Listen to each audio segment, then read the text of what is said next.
Bonne fête du sacrifice à toutes celles et ceux qui la célèbrent. Cette fête rappelle l'histoire d'Abraham et le sacrifice immense évoqué dans le Coran. Sourate 37, verset 107. Nous le rachetâmes par un sacrifice immense. Historiquement, cette fête musulmane s'est structurée à l'époque du prophète, pendant la période de l'Hégire. On appelle l'Hégire le départ du prophète de la Mecque vers Médine en 622, marquant le début du calendrier musulman.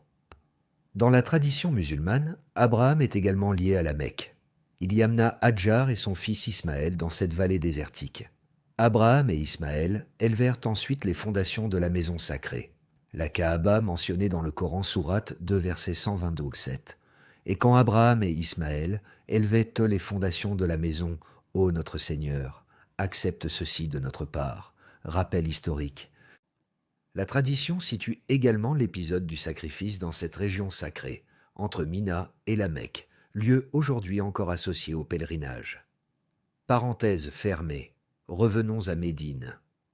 À Médine, à l'époque où l'Aïd al-Adha commence à être célébré comme fête musulmane, la société s'organise dans un contexte de coexistence, d'organisation commune et de respect des appartenances religieuses, que l'on appelle aussi la Oumma de Médine. L'Aïd al-Adha, qui veut dire la fête du sacrifice, porte ainsi des valeurs de foi, de sincérité, de partage, de solidarité, de paix et de fraternité. Que cette fête soit un moment de pardon, de générosité et de rapprochement entre les familles et les êtres humains. Bonne fête de l'Aïd à tous.